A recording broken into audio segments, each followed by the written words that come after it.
It had been a day of discovery. Katie discovered that not all birds sing the same song. Orbie found out that some flowers grow new buds overnight, and they both learned that worms eat their way through the earth. Katie and Orbie were just carrying their backpacks out to the car. They were heading up to the cottage, and it was the perfect day to do it. As Mom was locking the door, the telephone rang. It was the people Mom was working for. They wanted her to do some work that weekend because there was a big rush. And Mom came out to the car and looked at the three smiling faces waiting for her. She told them about the phone call, and the three faces fell. She suggested that they go without her, but all three of them shook their heads. It was never as much fun without Mom. I have to tell you that as the family carried their backpacks into the house, it looked like a miserable day. Katie took some books up to the treehouse, and Orbie decided to do a puzzle on the bedroom floor. Nobody was very excited about their day anymore. Mom was typing away on her computer, and Dad was sitting on the front steps thinking. Just then, Dad had a terrific idea. He jumped off the steps and took off in the car, and within minutes he was back. He chuckled and giggled, and he went down into the basement with a bag in his hands. Then he sat at the dining room table with a pen and some paper, which he ripped up into small pieces. He made some notes, which he also chuckled over, and then shot out of the house. When he came back in, he found Katie and Orbie in the living room having a toe-wiggling contest. He told them that he'd had the best idea for a game. He asked them to see if any of their friends wanted to go on a treasure hunt. Well, Katie jumped up and Orbie flipped backwards. A treasure hunt was a fabulous idea. Soon, Dakota, Yi-Ping, and Kira were all standing around the front steps with Katie, Orbie, and Dad. Dad explained that there was a treasure, and he had hidden it. Everybody wanted to know what the treasure was, but Dad told them that they would have to hunt for it and find out. Now, he would go along with them on the hunt as official reader, but he wouldn't give them any hints. He gave them the first clue. He explained that it was like a riddle, and when they figured it out, they would know where the next clue was hiding.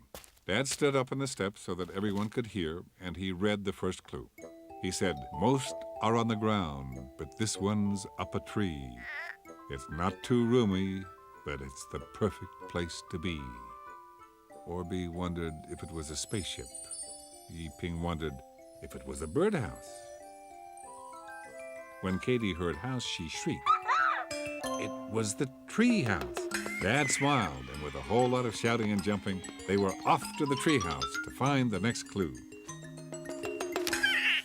The friends climbed up the rope ladder. When they were up, they found the clue sitting on the floor. Orbie handed it to Katie, who passed it to Yi-Ping. Dakota was halfway down the ladder, and he passed it on to Kira, who was standing beside Dad. Dad cleared his throat and read it. He said, "If you ring this doorbell, you'll get a treat and find an old friendly face you love to greet." All 5 friends threw their hands up in the air and shouted, "Mrs. Perrette!" Dad grinned again. They were wonderful treasure hunters. 5 friends and 1 dad rang the doorbell at Mrs. Perrette's house. When she opened the door, she had a plate full of cookies and a piece of paper sticking out of her hair bun. Orbie pointed to the paper and burbled that it was the clue. Mrs. Perrette bent down so he could pull it out. They all munched on cookies while Dad read the next clue. "Some say a dragon lives in this house. I'm hiding in a place where you might find a mouse." Well, the dragon part stumped everybody, but then the more Yi-Ping thought about it, the more it sounded like her house. And when she asked Dad, he told her that she had the only dancing dragon he knew of. And before he even finished his sentence, a bolt of children took off. Now, outside Yi-Ping's house, everybody stopped. They were looking for a place where they might find a mouse. Dakota wondered if she had a pet mouse, but she didn't. Then Kira had an idea. If she was a mouse, she would be hiding under the bushes or flowers. So carefully the friends began to look. And it didn't take long. Kira held up the clue and everybody cheered. Dad read it. I like to climb trees, and on the window ledge I go. I purr when I'm happy and jump through the snow. The three friends looked at each other. Nobody said anything, and they all realized Dad had said purr. There was only one animal that purred in the neighborhood, and that was Chance. Chance was sitting in the window with a piece of paper taped to her collar.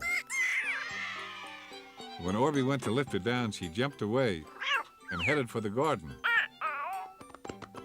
All the friends raced after her, calling her name. Chance thought the game was fun, so she shot out from under a huge flower and ran up to the treehouse. Everybody followed.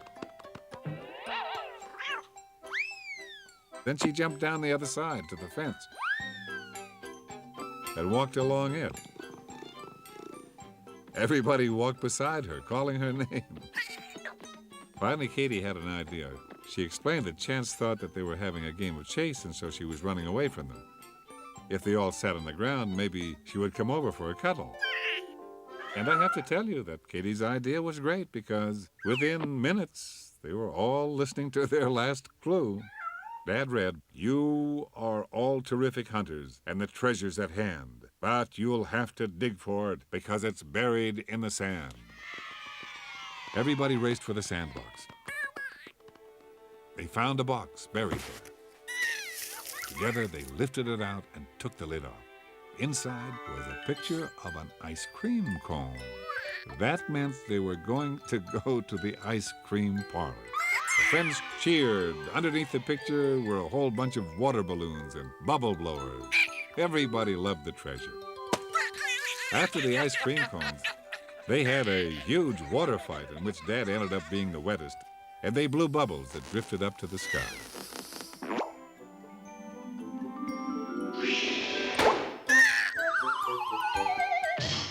Hunting for treasure had been a great adventure.